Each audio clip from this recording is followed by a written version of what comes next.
Meron pong nagtag sa akin sa isang post na nanghihingi po daw ng tulong ang pasyenteng si Rosalinda Cruz na naka-confine po ngayon sa General Hospital. Tinagpo ako ni Quil Baldomaro Refamonte. At nabasa ko din sa post ni Liveresa Atis Hitiga na matulungan ang pasyenteng ito. At wala daw yatang pamilya ang pasyenteng ito sa pagkakaalam ko.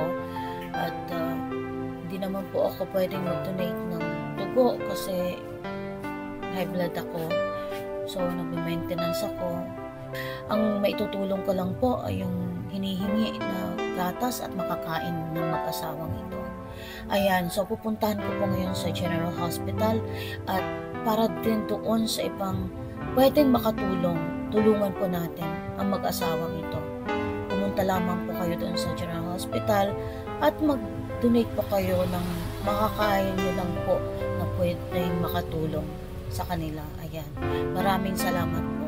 At sana Nanay Rosalinda, gumaling na po kayo kung ano man po ang karamdaman nyo ngayon. Maraming salamat po. Hello, hello mga Baba Loves! Okay, nandito na po kami ngayon sa General Hospital, at ito po yung asawa ni Nanay Rosalinda Cruz. Tatay, ano po yung pangalan natin? Pangalan po? Rolando Labradores. Si Nanay ang Cruz. Labradores. Diri man kami kasal. Diri kang kasal. Kaya sugat. Okay po. So, Kalbayog, di ba Kalbayog. Opo. So, si Nanay pala yung findings daw ng doktor is kidney din. Yung sakit ni Nanay, no? So, wala silang perang pang kasi ni-refer daw sila sa Tacloban, pero wala silang perang pang dialysis. Kaya ayan. So, kailangan daw salina ng dugo, di ba, ma'am? Salina ng dugo ng 3 bags of dugo. Kaya ayan, may nag-donate na pala sa kanya kahapon yata, pero in-examine pa daw. So, ayan, guys, kung sino po ang may pwedeng makatulong para ma-dialysis si Nanay, pwede po tayo magtulungan para makaligong tayo ng pera ang gamot ni Nanay para sa dialysis, di ba tatay? Sige tatay, minawakan ka. Araw at bulig. Para sa asawa. Para sa akong asawa, mas makapay.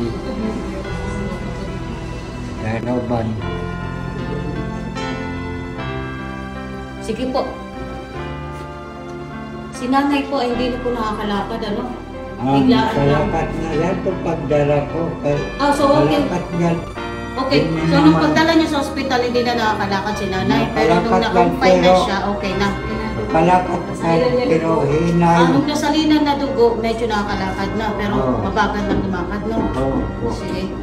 Sige, ayan guys, nananawagan po ako sa inyo, si tatay, na kung pwede matulungan natin si Nanay Rosalinda na makapag-dialysis sa Tacloban. So, ayan, maraming salamat Nanay, ha. Tatay, yung dinala namin pagkain at gatas daw para kailangan ni Nanay, ha. May ipapahatag sa inyo, pero dila na pa-mention sa name, ha.